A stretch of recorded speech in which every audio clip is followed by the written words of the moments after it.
اللہ نے عتاب کے لیے بنایا ہے، عذاب کے لیے بنایا ہے، عذاب کے لیے بنایا ہے۔ اوقات کیا کہ تیری میری، میرا امام صرف عشق کا امام نہیں ہے بلکہ تصوف کا بھی امام ہے، امام احمد رضا۔ ہضم کر سکتے ہیں تو کریں۔ اتنا بڑا امام کہ 56 سے زیادہ علوم پہ مہارت تامہ رکھنے والی ذات، ہزاروں سے زیادہ کتابیں لکھنے والی ذات، سر کی آنکھوں سے حضور کو دیکھنے والی ذات، جو دیکھے حضور کو تو کہے تو زندہ ہے واللہ، تو زندہ ہے واللہ، میرے چشم عالم سے چھپ جانے والے، وہ کہتا ہے مجرم کو نہ شرماؤ، احباب کفن ڈھک دو، منہ دیکھ کے کیا ہوگا، پردے میں بھلائی ہے۔ جملے دیکھو، مجرم کو نہ شرماؤ، مجرم کو نہ شرماؤ، احباب کفن ڈھک دو، منہ دیکھ کے کیا ہوگا، پردے میں بھلائی ہے۔ اگر اس سے بھی نہیں سیکھے تو پھر تقریروں کا کوئی نتیجہ نہیں۔ حد کر دی میرے امام نے۔ اور علم، ہزاروں سے زیادہ کتاب لکھنے والا۔ کسی نے کہا حضرت آپ کو کتنا علم ہے؟ اعلیٰ حضرت سے پوچھا، دیکھو استنجا کرنا آتا نہیں، امام ایک دن چھٹی پہ چلا جائے بھاگ کے مصلے پہ، پہلے ہی بیٹھ جا کود کے، اللہ اکبر، پتہ نہیں کب بسر پڑھا دے کب بلجہر پڑھا دے۔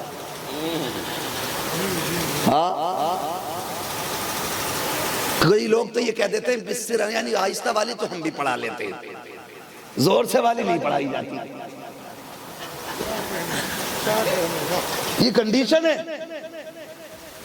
مصلی کسی کے باپ کی وراثت نہیں، مصلی رسول پاک کی وراثت ہے۔ اس پہ وہی کھڑا ہوگا جو حضور کا وارث ہو، وہی کھڑا ہوگا۔ یہ نہیں ہے حق کیا ہے، حق یہ امام کے پیچھے ایسا بندہ کھڑا ہو کہ اگر کسی وجہ سے نماز میں کوئی عذر لاحق ہو جائے تو وہ ہٹ جائے، امام کی جگہ پہ وہ آ جائے۔ لیکن قطعی ایسا کھڑا ہوتا ہے کہ جس کی شہادت بھی معتبر نہیں، امامت تو بڑی بات، شہادت بھی معتبر نہیں، ایسا کھڑا۔ پیچھے دیکھو ٹوپی اتار لے تو قطعی مسلمان نہیں لگتا۔ کھڑا کیوں ہو رہا؟ نیکی سے مطلب نہیں ہے، پنکھے سارے بند ہو جائیں گے، امام صاحب کا چلتا رہے گا، اس لیے وہاں کھڑا آیا کہ کسی کو ہوا لگے نہ لگے ہمیں لگے نہ لگے۔ یہ مزاج ہے۔ یہ سرکار اعلیٰ حضرت رضی اللہ تعالیٰ عنہ سے پوچھا گیا حضور کتنا علم ہے؟ فرمانے لگے اتنا علم ہے کہ بس اپنی نماز درست پڑھ لیتا ہوں۔ اب بتائیے نماز کے درست ہونے کے لیے کتنا علم چاہیے؟ فتاوی رضویہ جیسی کتاب کا مصنف کہہ رہا ہے کہ صرف اپنی نماز درست پڑھ لیتا ہوں۔ آج ہم اپنے رویے دیکھیں، جسے بہاری اردو کے 4 حصے آگئے نا، وہ 3 کتابیں سوال و جواب کی لا کے کہتا ہے میں لوں گا امام صاحب کا امتحان۔ کہہ رہا ہے آدم علیہ السلام نے پہلے پیر کون سا رکھا تھا؟ آدم کی چھوڑ اپنے باپ کی بتا، تیرے باپ نے کون سا رکھا تھا؟ ہاں، جسے اپنے باپ کے الٹے سیدھے پیدا ہونے کا پتہ نہیں، وہ حضرت آدم کے قدم کی بات کرتا۔ قبر میں یہ نہیں پوچھا جانا ہے، یہ پوچھا جائے گا نماز پڑھتا تھا کہ نہیں، پڑھتا تھا تو کیسے پڑھتا تھا؟ قاعدے میں بیٹھ کے کسی کے کپڑے تو نہیں دیکھا کرتا تھا، رکوع میں جا کر کے کپڑوں اور پجامے کا میچ تو نہیں ملاتا تھا، سلام پھیرتے ہوئے لوگوں کی گردنیں تو نہیں ناپا کرتا تھا۔ یہ پوچھا جائے گا قیامت کے دن، اس کی تیاریاں ہمیں کرنی ہے۔ خدا کے واسطے رویے درست کر لو، اپنے طریقے بہتر کر لو، مسجد میں آیا کرو تو قصاب پٹھان زمیندار ہو کے نہیں، متولی خزانچی ہو کر کے نہیں، اپنے وقت کا منتری شنتری ہو کر کے نہیں، بلکہ رب کے بندے ہو کر کے آیا کرو، اور یہ سوچ کو بیٹھا کرو یہ باپ کی چوپال نہیں ہے، یہ اللہ کا گھر ہے، اور اس کا حق یہ ہے ایک ہی صف میں کھڑے ہو گئے، میں نو جو آیا نہ کوئی بندہ رہا نہ کوئی بندہ نہ بندہ۔ سبحان اللہ سبحان اللہ، بہت عمدہ خطاب ہے، واہ واہ۔ 30 سال ہو گئے سجدے کرتے کرتے ماتھے کی کالک نہیں جا رہی، اخلاق نہیں سنور رہے، اس لیے کہ نماز پاک کپڑے ہوں تو نماز ادا ہوتی ہے، پاک دل ہو تو نماز قبول ہوتی ہے۔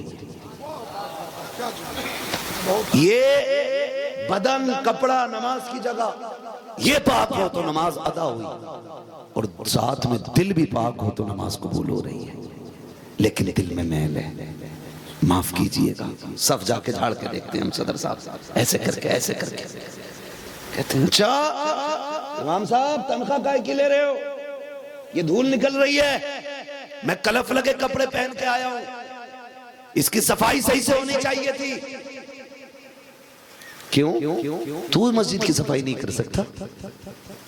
تو نہیں کر سکتا؟ کیوں؟ انہیں کیوں رکھا ہم نے مؤذن صاحب کو؟ انہیں کیوں رکھا ہم نے؟ سنے فرمایا گیا کہ جب دل کالے ہو گئے ہوں نا گناہ کی وجہ سے، مسجدوں میں جھاڑو لگایا کرو، اللہ کالے دلوں کو اپنے نور سے روشن فرما دے گا. جس کی بیٹی کے رشتے نہ ہوتے ہوں مسجد میں جا کے جھاڑو لگائے، جس کی دعائیں قبول نہ ہوتی ہوں وہ نمازیوں کی جوتی سیدھی کرے جا کر کے. بتا جس گھر کے آگے رکھے ہوئے جوتے سیدھے کرنے سے اللہ اتنا راضی ہوتا ہے، اس گھر کی صفائی کرنے سے اللہ کتنا راضی ہوگا. لیکن کیا کریں ہم، کیا بات کہیں ہم؟ ایک ہنگامہ محشر ہو تو بھولوں اس کو، سینکڑوں باتوں کا رہ رہ کے خیال آتا ہے بات کہاں سے چلی اور کہاں پہنچ گئی. بس میں عرض کرنا چاہ رہا تھا مخدوم ماہمی، ماں کا بڑا کردار ہوتا ہے، بڑے پائے کے بزرگ ہیں. مخدوم ماہمی باپ کا انتقال ہوا، یتیم ہو گئے، علم دوست ہے. آپ نے کہا امی مجھے پڑھنا ہے، تو ماں ہوتی ہے نا، میرے لال تو میرا اکلوتا ہے، تو گیا تو پھر میرا سہارا کون بنے گا. ماں نے کہا ایک بار، پھر کہا امی میں جانا چاہتا ہوں، میں علم کے بغیر نہیں رہ سکتا. اللہ یہ شوق میری قوم کو عطا فرما دے، یہ جذبہ ہماری قوم میں پیدا ہو جائے. کسی کو گرانے کے لیے علم نہیں پڑھنا ہے، خود کو بچانے کے لیے علم پڑھنا ہے، خود کو سنوارنے کے لیے علم پڑھنا ہے. ہاں آج کل سند کا سہارا صرف اس لیے لیا جاتا ہے تاکہ کسی کو چھوٹا دکھایا جا سکے، کسی کو ذلیل کیا جا سکے. نا ایسے کوئی بڑا نہیں ہوتا ہے. میرے والد اکثر فرماتے ہیں بیٹے جب تک خادم نہیں بنو گے اس وقت تک مخدوم نہیں بن سکتے ہو. پہلے جوتیاں اٹھانا سیکھو، پھر زمانہ تمہاری جوتی اٹھائے گا. جو جوتی اٹھایا نہیں کرتے ان کی جوتیاں اٹھا نہیں کرتی. ایک مزاج بنا لیا ہے، میں ماں کے پیٹ سے کتب پیدا ہو رہا ہوں، نہیں جھکنے کے عادی بنے، جھکنے کے جوتیاں اٹھائیں پھر اللہ آپ کی اٹھوائے گا، پھر آپ کی اٹھوائے گا. مخدوم ماہمی کہتے ہیں امی مجھے پڑھنا ہے. ماں نے شہزادے کی بے قراری دیکھی، کہا بیٹے جب سے شوہر کا وصال ہوا ہے ایک تو ہی تو ہے جس کے سہارے جی رہی ہوں، بیٹے بتا تو صحیح علم کا دروازہ ہمارے دروازے پہ تو ہے نہیں جو جا کے آ جایا کرو. آج مدرسے دروازے پہ ہیں تو قدر نہیں ہے، آج مکتب قریب میں ہے تو کوئی قدر نہیں ہے. ان سے پوچھو جو کئی سو میل جا کر کے علم سیکھا کرتے تھے، ایک حدیث کے لیے کئی سو میل کی مسافتیں طے کرتے تھے، مہینہ سفر کرنے کے بعد ایک حدیث سیکھنے جایا کرتے تھے. ان سے پوچھئے علم کی قدر کیا ہوتی ہے، علم کی اہمیت کیا ہوتی ہے. آج دروازے مکتب ہیں، آج ہر گاؤں کے اندر مکتب ہیں، لیکن آج علم کی قدر نہیں ہے. مخدوم ماہمی نے کہا تھا امی میرا گزارا علم کے بغیر نہیں ہو سکتا. جب آخر ہو گئی بات حد پر پہنچ جاتی ہے تب ماں نے شہزادے کو بلایا، کہا بیٹے اب فیصلہ کر، یا تو علم لے گا کہ ماں لے گا، دونوں میں سے ایک کو چننا پڑے گا. مخدوم ماہمی پریشان ہو جاتے ہیں. خیال آتا ہے سنا تھا اپنے بزرگوں سے کہ جس سے ماں راضی ہوتی ہے اس سے خدا راضی ہوتا ہے. فیصلہ کر لیا ماں تیری مرضی ہے، پوری زندگی میرے لیے قربان کی ہے، اب میں تیرے ساتھ رہنا چاہتا ہوں، علم ملے نہ ملے میں تیرے پاس رہوں گا. ماں سے یہ فیصلہ ہو گیا، یہ طے کر دیا اماں کو چھوڑ کے نہیں جانا ہے. اللہ اکبر. لیکن عشق کی آگ تو آگ ہوتی ہے، ماں کے پاس تو رہ رہے ہیں لیکن دل پھر بھی نہیں مان رہا ہے، رونے لگ جاتے ہیں. ماں نے سینے سے لگایا، کہا بیٹے بے قرار کیوں ہے؟ امی نیند نہیں آ رہی ہے، رہ کے علم دین کا خیال آ رہا ہے. ماں نے سینے سے لگا کے کہا مالک میرے بیٹے نے تیری رضا کے لیے اپنے علم کی طرف کو چھوڑ دیا ہے. اللہ تو کریم ہے، میں مجبور ہوں، تو مالک و مختار ہے، تو خالق کل ہے، مالک کل ہے. دنیا مختم میں جاتی ہے، تو میرے بیٹے کو گھر بیٹھے علم کی دولت عطا فرما دے. ماں کے ہاتھ اٹھے گئے، تاریخ گواہ ہے، خدا کی قسم کھا کے کہتا ہوں جو رتبے برسوں کی تنہائی میں برسوں کی عبادتوں سے نہیں ملتے ہیں وہ ماں کے چند جملے دلا دیا کرتے ہیں. اتنا ماں نے کہا ہے. مخدوم ماغمی کہتے ہیں میں ٹہلنے کے لیے نکلا, جیسے دریا کے کنارے گیا, کیا دیکھتا ہوں حسین و محجبی ہے, خوبصورت چہرہ ہے, دیکھو تو خدا یاد آ رہا ہے. ایک بزرگ چلتے آ رہے ہیں, میں پتھر پہ بیٹھا تھا, میرے قریب آ کے کھڑے ہوئے, آ کے مجھے سلام کیا. سلام کرنے کے بعد کہا تھا بیٹے بے قرار لگ رہے ہو, پریشان کیوں ہو؟ میں نے کہا جائیے جناب, آپ میری پریشانی کا حل نہیں ہے, اس لیے میں آپ سے نہیں کہہ سکتا, اب میں اپنا درد اپنے رب سے کہہ سکتا ہوں, باقی کسی اور سے کہنے کی ضرورت نہیں ہے. آنے والے بزرگ نے کہا تھا بیٹے بتا, ہو سکتا ہے میں تیرے کام آ جاؤں. جب اتنا سنا کہ مخدوم ماغمی نے اپنا حال دل بیان کیا ہے, آنے والے نے کندھے پہ ہاتھ رکھا, کہتے شہزادے سمجھ لے آج سے پریشانی دور ہو گئی ہے. کہا کیسے؟ کہا تم یہاں تو آ سکتے ہو. کہا جی آ جایا کروں گا. فرماتے سن تم یہاں آیا کرنا, میں تمہیں یہاں پڑھانے آ جایا کروں گا. کہا او کون؟ کہا مجھ سے یہ پوچھتا ہے میں کون ہوں. کہا شہزادے مجھے خضر کہا جاتا ہے, خضر کہا جاتا ہے, لیکن شرط یہ رکھے گی یہ رات سے پردہ نہیں اٹھے گا, کسی کو بتاؤ گے نہیں کہ ہم پڑھانے آتے ہیں, تم پڑھنے آتے ہو. جب تک وعدے پہ سچے رہو گے, تم پڑھنے آتے رہو گے, ہم تمہیں پڑھانے آتے رہے. سبحان اللہ. نعرہ تکبیر, نعرہ رسالت. ہم تمہیں پڑھانے آتے رہیں گے. شروع ہو گیا سلسلہ پڑھائی کا. مخدوم جاتے رہے, خضر آتے رہے. جب حضرت خضر آ گئے پڑھانے لگے تو روز ایک ہی ٹائم کنٹینیو غائب ہو جانا, یہ کسی کے بھی ذہن میں یہ بات ڈال دے گا آخر یہ اس ٹائم جاتے کہاں. ایک دن ماں نے نکلتے وقت کلائی تھام لی, بتانا میرے بیٹے روز اس ٹائم چلے جاتے ہو, کہاں رہتے ہو؟ چپ ہو گئے. ادھر ماں ادھر خضر. ماں کہتی ہے بتانا کہاں جاتا ہے؟ امی میں کام سے جاتا ہوں. بیٹے بتا کہاں جاتا ہے؟ تجھے پتا ہے جب تو غائب ہو جاتا ہے تو تیری یاد کتنی آتی ہے, جب تو نظر نہیں آتا ہے میں تجھے کہاں نہیں ڈھونڈتی ہوں, تیرے بغیر جی بے قرار رہتا ہے. بیٹے بتانا جاتا کہاں ہے؟ پھر شوق سے جایا کرنا. رونے لگے, بتاؤں نہ بتاؤں, بتاتا ہوں تو خضر روٹھ جائیں گے, نہیں بتاتا ہوں تو ماں روٹھ جائے گی. پھر خیال آیا خضر, پھر خیال آیا مخدوم جب پہلے ماں چھوڑی تھی تو رب نے خضر دے دی, جب میں نے ماں کا دامن تھاما تھا تو رب نے خضر کا ہاتھ دیا ہے, آج پھر ماں کا انتخاب کر لو, اللہ پھر کوئی انتظام کر دے گا. کہنے لگے امی میں دریا کے کنارے جاتا ہوں, مجھے پڑھانے خضر آیا کرتے. بولے سبحان اللہ. مجھے پڑھانے خضر آیا کرتے. اچھا خضر آتے؟ ہاں. سن ماں کیا ہوتی ہے. پھر ماں نے شہزادے کو سینے سے لگایا, میرے لال میرے شہزادے بڑی اچھی بات ہے, روز جایا کرنا. چیخ نکل گئی حضرت مخدوم ماغمی کی, کہتے امی اب کیسا جانا, کہاں کا جانا؟ ایک شرط لگی تھی, کہا میں نہ بتاؤں گا تب وہ آئیں گے, بتا دوں گا تو وہ نہیں آئیں گے. کہا امی اب خضر کو نہیں آنا ہے, اب میں نہیں جا سکتا پڑھنے کے لیے. امی میں نے اپنا وعدہ توڑ دیا ہے. ماں تو ماں ہوا کرتی ہے, خدا کی قسم. ماں نے شہزادے کو سینے سے لگایا, کہا بیٹے پریشان کیوں ہوتا ہے؟ اللہ اکبر. ماں نے وقتی طور پہ تسلی تو دیتی, لیکن سنو تو صحیح, حضرت خضر کی بے قراری کا عالم نہ پوچھو, پھر بھی برابر بے قراری ہے.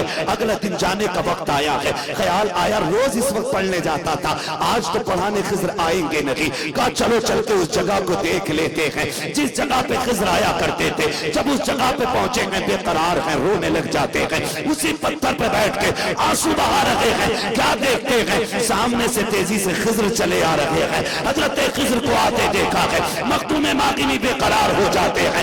جیسے خضر قریب آئے ہیں, کہتے حضرت جی آپ کیسے آ گئے؟ آپ نے تو کہا ہے کہ میں کسی کو بتا دوں گا تو پڑھانے نہیں آئیں گے. کہتے بیٹے آج میں پڑھانے نہیں آیا ہوں, پڑھانے کے لیے نہیں آیا ہوں. اتنا سنا پھر سکتا تاریخ ہے. کہا پھر کس لیے آئے ہو؟ کہا ہمارا تو فیصلہ تھا کہ اگر راز کھل جائے گا ہم پڑھانا چھوڑ دیں گے. کہا پھر کیوں آئے ہو؟ کہا رات جب تم سو گئے تھے ماں نے مصلی بچھایا آیا تھا اس نے آنچل اٹھا کے کہا تھا اے میرے پروردگار میرے بیٹے نے ماں کی رضا کے لیے دین کی طلب چھوڑی تھی, میرے بیٹے نے ماں کی رضا کے لیے خضر کا دامن چھوڑا تھا, اے میرے مولا میرے بیٹے نے میری رضا کے لیے اپنی ضد کو قربان کر دیا تھا. پروردگار کو روتا ہے تو رونا نہیں دیکھا جاتا ہے, اس کی ہچکیاں نہیں سنی جاتی ہے, اس کی آنکھ کا آنسو گوارا نہیں ہوتا ہے. میرے مالک تو تو جانتا ہے وہ میرا اکلوتا لال ہے, اگر جان دے کر بھی اس کو تسلی دے پاتی مالک میں جان دے کے تسلی دے دیتی. اے میرے پروردگار اب تو ہی فیصلہ کر میں بیٹے کو کیسے چھپاؤں گی, اسے کیسے سنبھالوں گی. اس نے ماں کی زبان کے سہارے خضر سے ناطا توڑ لیا ہے, کہتے مخدوم آج میں تیری مرضی سے نہیں بلکہ جب ماں کا آنچل اٹھا ہے اس نے ہاتھ اٹھایا تھا, رب نے کہا تھا خضر جا آج بھی چلا جا, آج پڑھانے نہیں بلکہ خضر جا کے میرے مخدوم کو سینہ مسینہ دے کے آ جا. سبحان اللہ. نعرہ تکبیر, زور سے بولے نعرہ رسالت. فیضان اولیاء کرام مسلک اعلی حضرت مفتی حماد رضا صاحب مراد آبادی, عرس سرکار پجیاں شریف, خلیفہ سرکار سرکاہی. توجہ ہے سارے لوگوں, ماں ہوتی ہے, وہ ولی ہو ہی نہیں سکتا جو ماں کا احترام نہ کرے, ولی ہو ہی نہیں سکتا. بھائی یہ الگ بات ہے, کچھ دیر میں جان پاتے ہیں کہ ماں کے قدموں کے نیچے جنت ہے, کچھ پیدا ہوتے ہی جان جاتے ہیں ماں کے قدموں کے نیچے جنت ہے نا. یہ آپ سرکار شرکاہی کے حوالے سے بھائی محبوب گوہر صاحب نے شعر پڑھا ہے نا. بھائی غور کریں, ہمیں یہاں سبق لینا, ہمیں یہاں سبق لینا, بہت غور کرنا ہے. ولایت کے لیے ماں کی رضا ضروری ہے. ایک بیٹا ماں کو لے کے گیا حج کے لیے, طواف کرایا, فارغ ہوئے اور ماں لیٹ گئی, بوڑھی تھی, تھک کے پیر دبانے لگا, ماں کو لٹایا, سامنے کعبہ ہے, آغوں سے شوق کھولے ہیں جن کے لیے حتیب, وہ مڑ کے دیکھتے نہیں یہ دھن کدھر کی ہے. کعبے کا نام تک نہ لیا, طیبہ ہی کہا, پوچھا تھا ہم سے جس نے کہ نوزد کدھر کی ہے. اللہ ہم سب کو ماں باپ کے ساتھ حضور کا مدینہ دکھا دے. اس پہ تو آمین کہہ دو یار. ہاں دعائیں مانگا کرو اللہ سے, ماں باپ کی لمبی عمر مانگا کرو, لمبی عمر مانگا کرو. اور اللہ سے جو صرف بیٹے نہ مانگا کرو, صرف بیٹے نہ مانگا کرو, اللہ سے لائق بیٹے مانگا کرو. کیسے بیٹے؟ لائق بیٹے مانگا کرو اللہ سے, اس لیے کہ نالائق اولاد ماں باپ کو جینا جہنم کر دیتی ہے, اور لائق بیٹے باپ کی زندگی کو جنت بنا دیتے. حضور علامہ شیخ عبد الرحمن رحمت اللہ تعالی علیہ کے صاحبزادے تشریف فرمائے ہے نا, اللہ سلامت رکھے. محمد احمد علی, اللہ سلامت رکھے. باپ کا علم نہ بیٹے کو اگر ازبر ہو, پھر پسر مالی کے میراث پدر کیوں کر ہو. ہر کوئی خلیفہ نہیں ہوتا, ہر کوئی سجادہ بھی نہیں ہوتا ہے نا. ابھی ایک شعر محبوب گوہر بھائی نے کہا تھا, فلبدی کہا تھا, ان کے چہرے میں شیخ عبد الرحمن کے چہرے کی جھلکیاں نظر آتی ہیں. تو یہ بھی لازم ہے کہ بیٹے کو باپ کے ہم پایا ہونا چاہیے, باپ کے نقش قدم پہ بیٹوں کو چلنا چاہیے. بڑی اہم بات میں آپ سے کرنے لگا ہوں, توجہ ہے سارے لوگوں کو. میں کہنے لگا کہ وہ مدینہ شریف گیا ماں باپ کو لے کر کے, بوڑھی ماں تھی, ماں کو لے کر کے گیا, وہ جا کے نا حرم شریف میں لٹا لیا ماں کو. سنے ماں کیا ہوتی ہے, اللہ ہمیں ماں کا احترام سکھا دے, ماں کی قدر کی توفیق عطا کرے اللہ ہمیں. لٹا کے نا ماں کے تلووں میں جھانکنے لگا. ماں بوڑھی, سادہ دل ماں, ماں کتنی سچی ہوتی ہے. دنیا بیٹوں کو چور کہے نا, ماں کہتی نہیں میرا بیٹا چور نہیں ہو سکتا. ہزار گواہ ہوں, تحریریں ہوں, گواہیاں ہوں, عدالت, کورٹ, وکیل سارے خلاف کھڑے ہو جائیں, لیکن ماں ماننے تیار نہیں ہوتی, ماں ماننے تیار نہیں ہوتی ہے. اور ماں اتنا میٹھا لفظ ہے، اگر یہ زبان پہ آ جاتا ہے نا تو اس کی مٹھاس دل تک محسوس ہوتی ہے، دل تک ہوتی ہے۔ گیا ماں کو لٹایا، پیر دبانے لگا، دباتے دباتے تلووں میں جھانکنے لگا۔ ماں نے کہا او گڈو کر کیا رہا ہے میرے لال، کیا دیکھ رہا ہے؟ کہا محبوب نے کہا ماں کے قدموں کے نیچے جنت ہے، میں دیکھ رہا ہوں میری ماں کے تلووں کے نیچے جنت ہے کہنے کی۔ جیسی اتنا کہا نا، تم جانتے ہو ماں نے کیا کہا؟ اللہ میرے بیٹے نے میرے تلووں میں جھانکنے کی کوشش کی ہے، اللہ محبوب کے صدقے میں اسے جنت کے جلوے دکھا دے۔ خدا کی قسم تھوڑی دیر کے بعد چوم کے کہنے لگا ماں رب کے محبوب نے سچ کہا ہے، مجھے تیرے قدموں میں جنت کے دروازے نظر آنے لگ گئے۔ تو ماں کا کردار بیٹوں کی زندگی میں بہت زیادہ اہم ہوتا ہے، بہت زیادہ اہم ہوتا ہے۔ اس لیے بیٹوں سے میری گزارش ہے ماں باپ سے دعائیں لیتے رہا کریں۔ ماں سے یہ کہلواتے ہیں نا اماں ایک گاڑی اور ہو جائے، اماں ایک بلڈنگ اور بن جائے، دعا کر دو امی میری فیکٹری کو منظوری مل جائے۔ یہ ساری باتیں کہنے سے بہتر ہے کہ یہ بھی کہہ دیا کرو اللہ میری ماں کے آنچل کے صدقے میں مجھے نیک بنا دے۔ کبھی یہ کہا کرو امی دعا کر اللہ مجھے ولی بنا دے، کبھی ان سے ولی کی دعا کرایا کرو۔ تاریخ گواہ ہے کتنوں کو ماں کی دعاؤں نے بیٹھے بیٹھے ولی بنا دیا ہے، بیٹھے بیٹھے ولی بنا دیا ہے۔ اس لیے سب سے زیادہ ضروری ہے ہمیں اپنی انا ختم کرنی ہے اور اپنی لو اپنے رب سے لگانی ہے۔ معاف کیجئے گا، یہ جو اللہ والے ہیں نا، اللہ والے جاؤ کتنے بادشاہ آیا کر کے چلے گئے، ان کی قبروں کے نام و نشان تک نہیں ہے، بادشاہوں کے قبروں کے نام و نشان نہیں، اور ان فقیروں کے مزار دور سے چمکا کرتے۔ کیوں؟ گورنمنٹ سے پیسہ ملتا ہے، وظیفہ بندہ ہے یہاں، بولیں خزانوں کی چابیاں ان کو حکومت نے دے رکھی ہیں؟ نہیں، لیکن آج نہیں، صبح قیامت تک نام زندہ رہنا ہے۔ کتنے مغل بادشاہ آیا کر کے چلے گئے، ان کی قبروں پہ کوئی چراغ جلانے والا بھی نہیں ہے۔ اور جا کے اجمیر والے بابا کو ایک بار دیکھ لو، جو ایک جوڑی کپڑا، ایک لوٹا اور ایک لاٹھی لے کے اور ایک مسلح لے کے ہندوستان آیا تھا۔ خدا کی قسم راجہ مہاراجاؤں کے نام مٹ گئے ہیں، اجمیر والے خواجہ کا نام قیامت تک کے لیے زندہ ہے۔ یہی میں بتانا چاہتا ہوں، کیوں ہے یہ زندہ؟ کیوں ہے یہ زندہ؟ زندہ ہو جاتے ہیں جو مرتے ہیں حق کے نام پر۔ اللہ موت کو کس نے مسیحا کر دیا؟ یہ سمجھے ذرا، ان کی پوری زندگی اللہ کی یاد میں گزر گئی، اور انہیں رب کو منانا آتا ہے، ان کے معاملات رب سے بڑے قریبی ہیں۔ ابھی حضرت فرما رہے تھے کوشش یہ کریں اللہ ہم سے راضی ہو جائے، یہ کوشش رہتی ہے ہماری، اللہ ہم سے راضی ہو جائے۔ میں ایک بات کہتا ہوں، ہم 1000 بار بھی کہیں کہ ہم حضور کے ہیں تو کیا بنتا ہے، وہ ایک بار کہہ دیں نا یہ میرے ہیں تو بیڑا پار ہو جائے گا، ہے نا؟ ایک بار وہ کہہ دیں یہ میرے ہیں تو بیڑا پار ہو جائے گا۔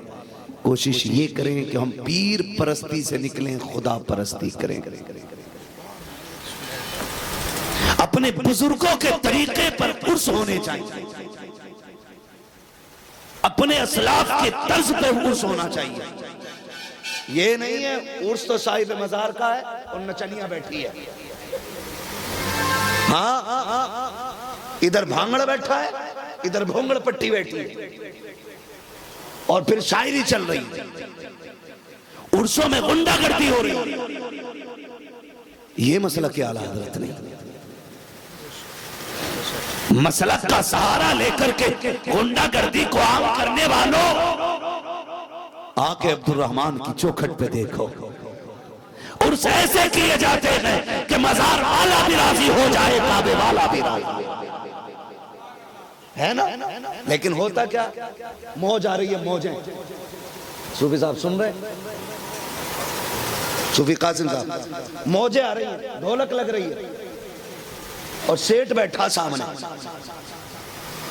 جس کا شعر بھاری چل رہی ہے، غنڈہ گردی پہ، عیاشی پہ، کیا کیا ہے؟ ان کے مزاروں پہ آنے کا مطلب یہ ہے ہماری سنی نہیں جائے گی، ہم ان سے کہیں گے یہ ہماری وہاں تک پہنچا دیں گے، یہی وجہ ہے ہم اللہ والوں کی چوکھٹ پہ آیا کرتے ہیں۔ مگر مجھے بتاؤ تو صحیح، یہ مستجاب الدعوات کیسے ہو گئے، یہ اللہ کے ولی کیسے بن گئے؟ یہ بھی تو ہماری طرح جنم لیا ہے، انہوں نے ہمارے بیچ میں رہے ہیں، یہ ہمارے بیچ میں پلے بڑے ہیں، لیکن یہ صاحب مزار کیسے بنے؟ زمانہ ٹوٹ کے کیوں آ رہا ہے؟ کیوں لوگ توڑ کے آ رہے ہیں؟ تو خدا کی قسم آپ کو یہ کہنا پڑے گا، ہماری راتیں یاشیوں میں گزرتی ہیں، ان کی راتیں رب کی بارگاہ میں سجدوں میں گزرا کرتی تھی، ہم دن بھر چغلی میں گزارا کرتے ہیں، یہ روزہ رکھ کے گزارا کرتے تھے، ہم نے پوری زندگی دنیا حاصل کرنے میں گزاری ہے، انہوں نے پوری زندگی رب کی رضا حاصل کرنے میں گزاری ہے۔ جب ان کی محنتیں تمام ہو گئی، رب نے کہہ دیا سن اب تو میرا ہو گیا ہے، میری کائنات اب تیری ہو گئی۔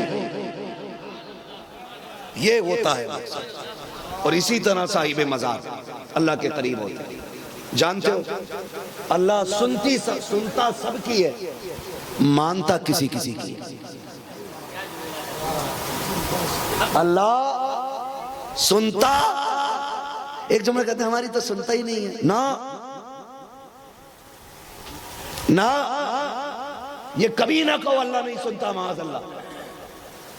اللہ سب کی سنتا ہے، مانتا، سمجھ پا رہے نا میری بات؟ مانتا کسی کسی کی ہے، میں 2 منٹ میں بات سمٹانے لگا ہوں۔ سنتا سب کی ہے، مانتا کسی کسی کی ہے۔ سنیں ذرا، سرکار غوث پاک والد کا انتقال ہوا، کچھ دن والدہ کے پاس رہے، ماں نے اپنے والد کے پاس بھیج دیا، حضرت عبداللہ سومئی کی بارگاہ، وہاں رہیں گے، نانا کے پاس تربیت بھی پاتے رہیں گے اور اچھی تعلیم بھی ملتی رہے گی۔ نانا کی بارگاہ میں آ کے رہنے لگے۔ سنیں غور سے، بغداد والے کے حوالے سے بات کر رہا ہوں۔ میرے امام نے کہا قادری کر، قادری رکھ، قادریوں میں اٹھا، قدر عبدالقادر قدرت نما کے واسطے۔ یہ بات سمجھ میں آ جائے گی جب میرے مرشد تاج الشریعہ کا یہ شعر پڑھو آپ، اختر قادری خلد میں چل دیا، خلد واہ ہر ایک قادری کے لیے، تب بات سمجھ میں آتی ہے کہ قادریت کا فائدہ کیا ہے، قادری ہونے کا فائدہ کیا ہے۔ اختر قادری خلد میں چل دیا، خلد واہ ہر ایک قادری کے لیے، ہر ایک قادری کے لیے، ہر ایک قادری کے لیے۔ بغداد والا نانے کے پاس رہتا ہے، اپنا بچوں کے ساتھ کھیلنے۔ اتنے میں ایک بوڑھی عورت آئی اور آ کے کہنے لگی، بچہ گود میں تھا۔